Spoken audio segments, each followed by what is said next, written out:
Terve!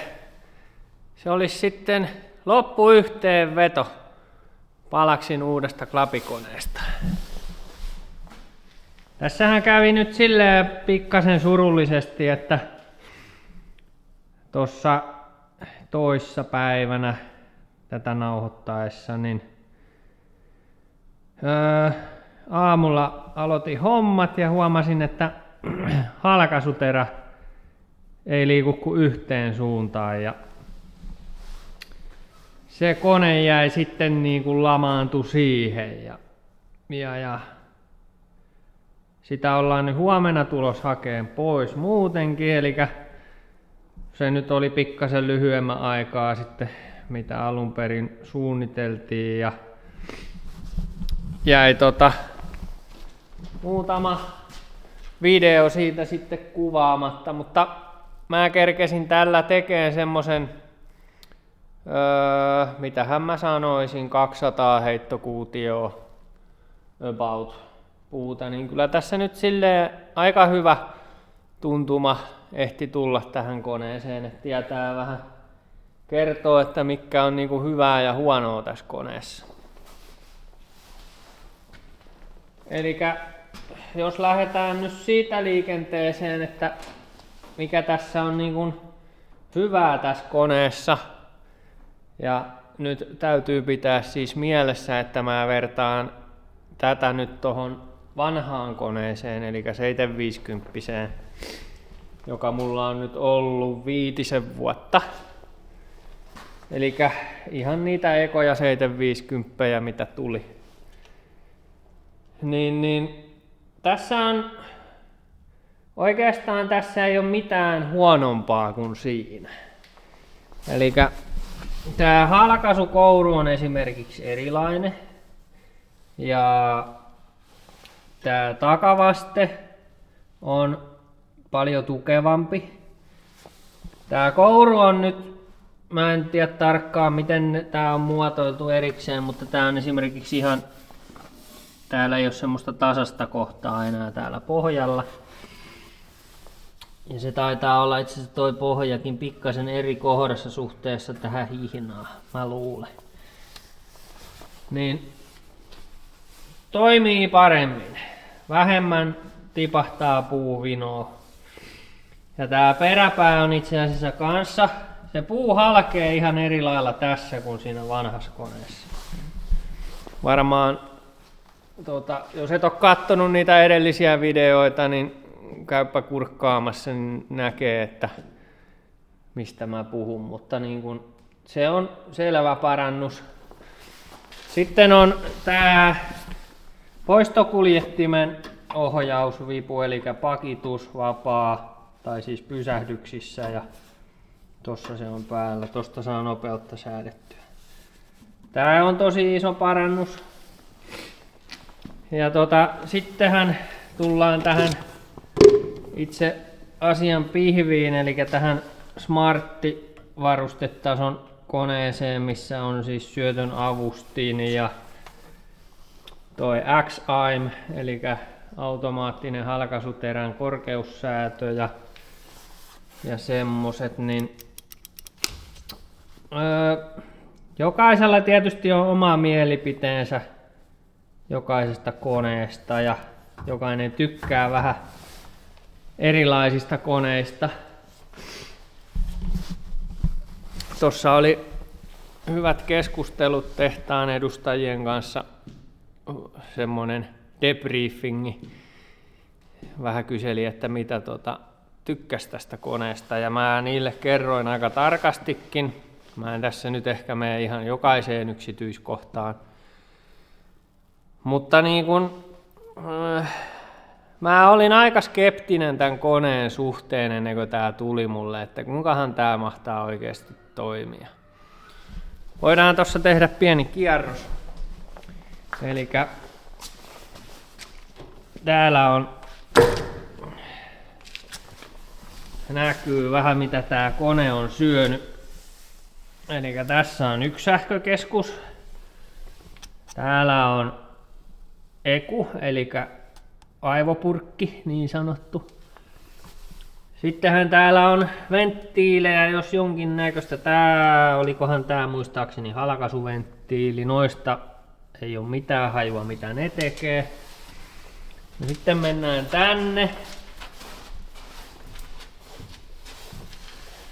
Täällä on vähän lisää venttiileitä. Ja täällä on lisää venttiileitä.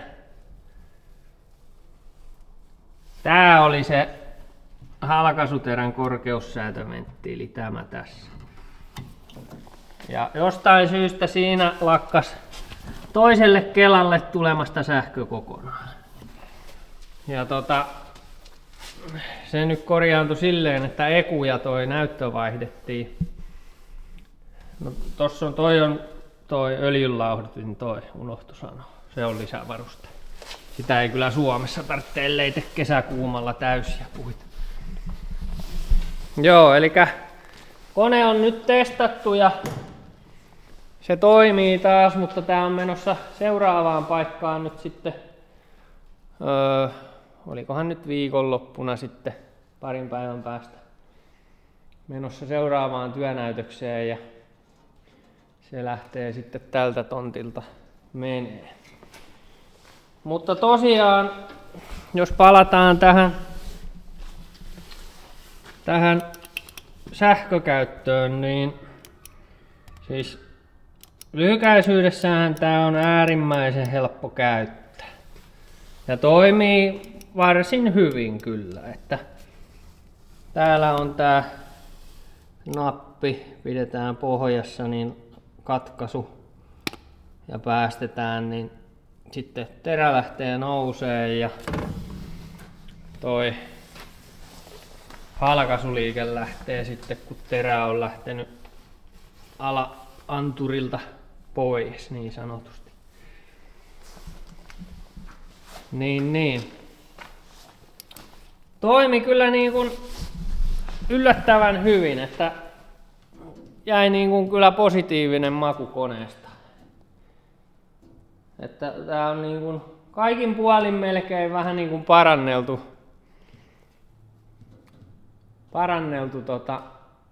verrattuna tohon vanhaan.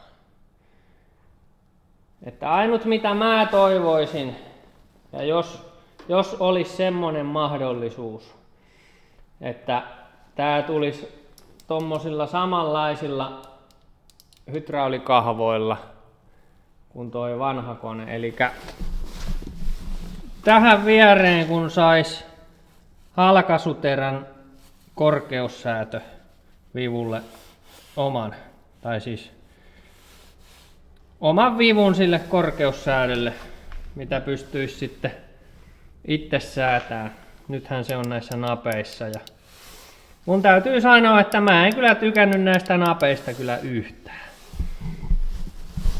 Ja sama homma oli sen Krapanin kanssa, mikä mulla oli viime talvena. Siinä oli ihan samanlainen säätö terän korkeudelle ja se vaan ei sovi mun käteen. Ja sehän nyt on ehkä sit vähän sellainen mielipidekysymys, että kuka tykkää ja kuka ei, mutta mä en kyllä tykännyt. Että jos niinku miettis itse ostavansa tämmöstä konetta, siis minä itse jos olisin ostamassa, niin ottaisin ilman X-aimia, koska se ei ole 100%. Että semmosia puita tulee vastaan, että se ei vaan niin kuin osu kohdalleen se terä. Niitä oli yllättävän vähän kyllä, että se toimi niin kuin paremmin mitä mä odotin. Aika paljonkin paremmin. Mutta se ei ole 100%. Plus että se maksaa aika paljon lisävarusteena niin kuin lisää. Niin sen takia mä haluaisin sen tolle halkaisuterälle sen oman kahvan tohon. No toinen asia sitten, mikä tässä tuli varsin konkreettisesti ehkä niin kuin todistettuakin, että tekniikkaa kun tulee lisää, vaikka se helpottaa paljon asioita, mutta siitä voi myös olla sitä päänsärkyä. Eli nyt ei tiedä tarkalleen sitten vielä, että mistä se vika johtuu, että se halkaisuterä lakkas liikkumasta. Mutta jos se niin kuin sesonkiaikaan, niin kuin nytkin on sesonki päällänsä, niin sesonkiaikaan tapahtuisi ja sitten joutuisi, sanotaan nyt vaikka, että puoli viikkoa, 3-4 päivää ootteleen osaa, että saa sen taas liikkuun, niin se on aika pitkä aika ootella. Ja koneet on topissa sen aikaa. Että kun sitä tekniikkaa tulee, niin niitä vikapaikkojakin tulee sitten lisää. Että se on niin kuin, se on ihan sama mikä kone se on, niin se on sama homma. Että nähtäväksi jää sitten, että kuinka pitkäikäistä tämä tekniikka tässä on. Että kyllähän noi aika laadukkaalta komponenteilta vaikuttaa kyllä, mitä tähän on valkattu. Että nämä kyllä kestää vettä kaikki nämä näytöt ja kahvat. No kahvan päällä mulla oli tämmönen suojus aina yön ajan. Mutta silleen niin kuin kovalla rasituksella on, niin kuin säärasituksella ja sitten ihan niin kuin työnteosta johtuvaa rasitusta on aika paljon. Että sen aika näyttää sitten, kuinka pitkään se toimii sillain moitteet. Toihan on siitä hyvä toi mun oma kone ja toi vanha malli, että se on lähes täysin mekaaninen. Eli jos nämä hydrauliviivut ei oteta niitä lukuun, niin kaikkihan toimii täysin mekaanisesti. Että tuo on vaan semmosia tankoja sitten tuo koneen sisällä, mikä liikuttaa kaikkia tarvittavia osia.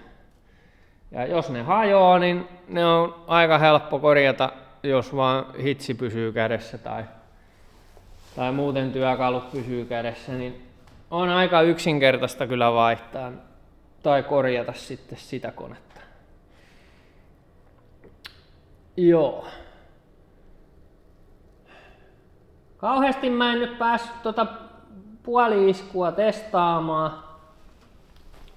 Että siinäkin oli varmaan vähän sellaisia säätöhommia, mä luulen, että ei ihan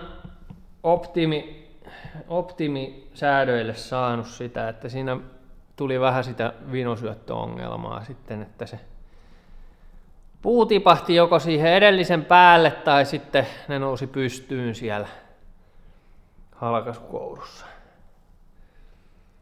Joo. Siinä nyt niin kuin mitä päällimmäisenä tuli mieleen tästä koneesta, että kaikin puolin kyllä semmoinen aika onnistunut päivitys tähän laitteeseen liittyen. No yksi huono puoli tietysti on, että hintaa tulee varmasti lisää. Mulla ei ole tarkkaa tietoa paljonko tää maksaa tää Smartti, mutta veikkaisin, että ei se ainakaan halvempi ole mitä toi vanha Pro Plussa.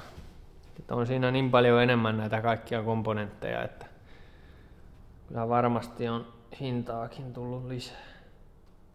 Mutta semmoista se on. Elämä maksaa. Joo. No, en mä nyt varmaan keksi tämän kummempaa sanottavaa. Ihmisiä on, jotka on soitellut asian tiimoilta, siis Palaksin tiimoilta, ja saa soitella jatkossakin, jos on asiallisia kysymyksiä, niin ilman muuta vastataan ja kerrotaan kokemuksia vähän, että minkälainen se on. Ja kommentteihin voi tietysti aina laittaa, että kysymyksiä ja mietteitä, mitä itse mietti kyseisestä laitteesta. Mutta mulla ei varmaan nyt muuta tähän videoon. Tää oli tämmönen loppusana video nytten, niin mä jatkan tuossa omalla koneella tekemistä ja siitä varmaan on vielä videoa tulossa kyllä. Että ei nämä videot nyt tähän loppunut. Ottakaahan kanava tilaukseen, siellä näytti olevan aika paljon katsojia, jotka ei ole tilaajia, niin painakaa ihmeessä tilausnappia, jos tämmöiset videot kiinnostelee, niin tulee sitten sinne omalle sivulle sitten seuraavakin videot, mitä tulee. Mutta mä lähden tästä nyt muihin hommiin, niin katsellaan sitten taas seuraavalla videolla. Se on moro.